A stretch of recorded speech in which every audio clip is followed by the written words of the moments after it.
How's it going, everyone? Welcome back. Hopefully, everyone is having a lovely day. Before we jump into this, we have to talk a little bit about what happened last night in the Bengals-Bills game. As most of us know, Damar Hamlin involved in a very scary play in that football game. Him and T. Higgins in that collision. Damar Hamlin currently still in critical condition. According to the most recent updates here, and what again was a really scary football play.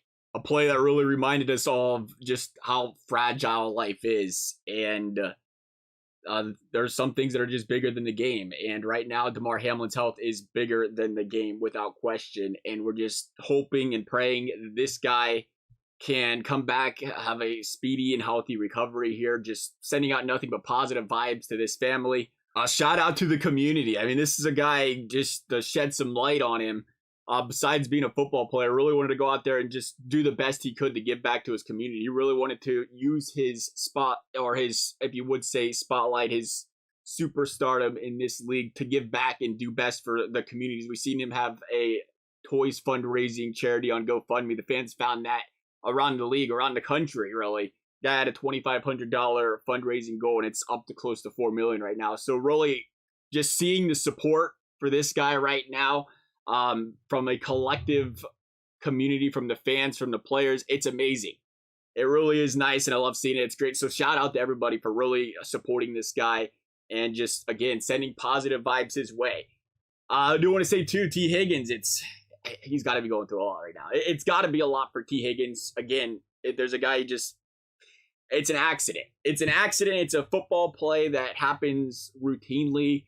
And I can't imagine what T. Higgins is going through right now. So again, just positive vibes his way. Nonetheless, it's clearly tough. It's tough to talk about. It's tough to process as a fan. I can't imagine what his family's going through. I can't imagine what his teammates are going through. So again, it's just wishing nothing but the best, hoping nothing but the best for Damar Hamlin, his family, his health and his future. That hopefully gets to continue on with, again, a full recovery. We'll see what happens here. Again, wishing nothing but the best. As far as the Bengals and Ravens go, I really don't know what's going on here with the Bengals and Ravens. We're just going to do our best today here to look at this as a matchup standpoint, as if both these teams are going to walk into this game. They're going to try to win this game. It is Week 18. There's reasons for teams to want to rest their starters and not play if, there's scenarios where things aren't clinched. Right now, it feels like there's still something to play for. Whether there is or isn't, we'll see. We're going to preview this game as if both teams are going into this game with the expectations to want to win this football game. Not saying, it doesn't matter. We don't want to hurt our players, whatever, going into the playoffs. And that being said, it's going to be an interesting matchup between the Bengals and the Ravens. The Ravens, does Lamar Jackson play? They're still questioning whether Lamar Jackson plays. The big key here, because again, Lamar Jackson was really, there was talks about this guy winning the MVP early in the season when he came into Cincinnati came up against Cincinnati, the first matchup these two teams played this season. But with the Ravens already clinched, the Bengals clinched, what they're really playing for, again, it's seeding. They're playing for a potential division title. But do you risk bringing Lamar out a week early and him re-aggravating that knee? Obviously, a knee injury that it's super important that this guy's at full health because of how mobile he is as a quarterback. Do you risk playing him at week 18, or do you bring out Tyler Huntley, who is obviously not near the impactful player from an offensive standpoint for this Baltimore Ravens team? It's going to be a big difference maker whether Lamar Jackson does or doesn't play in this football game. As far as the run game is concerned, both these teams top 5 rush defenses in the league. Ironically enough, the last time these two teams played each other, we've seen Joe Mixon have one of his best games of the season, 5.6 yards per carry. We've seen J.K. Dobbins average close to 5.5 yards per carry himself in that respective game. And could we see it again this week? I mean, the Ravens last week go up against Steelers, who the Steelers just had their way with the the Baltimore Ravens defense. 198 yards on the ground. Warren, Najee Harris, they was just doing anything they wanted and more, especially in that fourth quarter against this Baltimore Ravens defense. The Bengals, obviously a team that don't rely on their run as much. The Ravens, though, you expect a heavy dosage of the run game against this Cincinnati Bengals defense. The Cincinnati Bengals defense that, again, 5th in the league at stopping the run, a team that has done really good at stopping the run this season, a team that historically does a pretty good job of containing Lamar Jackson. He did run for just under 50 against the Bengals in his last matchup. Again, we talked about a team averaging over 5 yards per carry. We'll see if they're a little bit more run dependent this time. The Bengals got to stand up strong there against that run. And I think it's a defensive front that can do it. I think what's more important here is if you're the Bengals, you walk into this game and you look and say these last 2 games, the Baltimore Ravens don't have a wide receiver who has more than 1 catch in a game.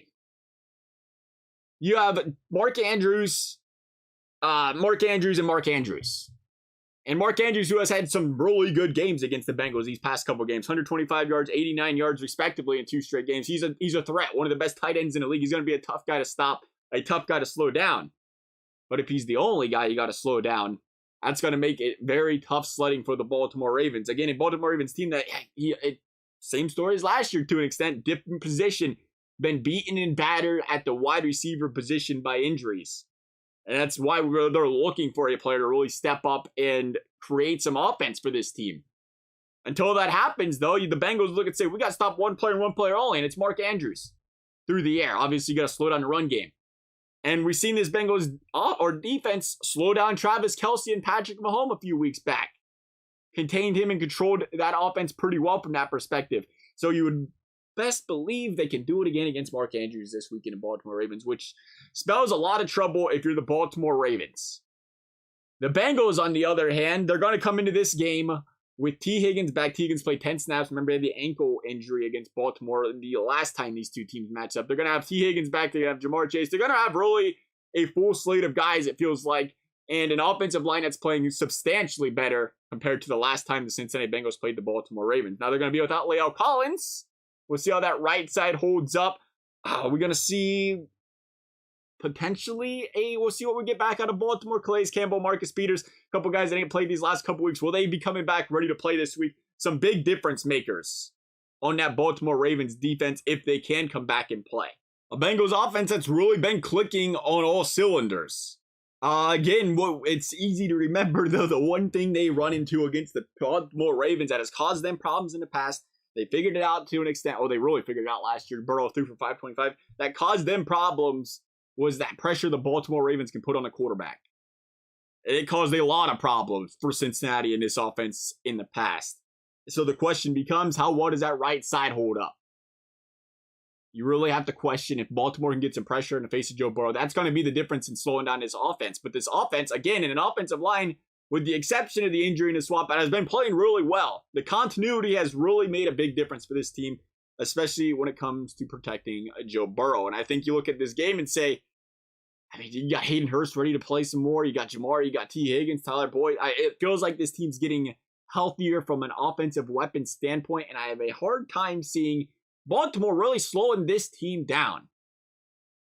I think the Bengals have their way with Baltimore offensively in this football game. And I think the Baltimore Ravens they got to find a way to, again, hold this team to potentially some field goals and just try to keep up. And I think they're going to have a hard time keeping up with this offense. Lamar Jackson plays, I think they have a great time. Their chances clearly skyrocket. But this is an offense that has clearly shown in these past few weeks they have a very hard time putting points on the board. The Bengals, on the other hand, are as hot can be right now going up against this Baltimore Ravens team. And I don't see them slowing them down this week. It's going to be an interesting matchup, though, because there is a very good chance you see Bengals-Ravens this week and you see Bengals-Ravens the week after, based on how the seeding is playing out. And for that reason, again, you say if you're Baltimore, really, you're playing for home field in the first round, potentially. But if you're going to play the Bengals the next week, it's like you want to be as healthy as possible. You think about that for both teams. So it's going to be really interesting to see who plays, who doesn't play, how aggressive these two teams are this week. A lot of time to come between now and this football game. We will see. We're going to say Bengals 27, Ravens 17. Love you guys' thoughts. Thank you guys for watching. We'll see you next time.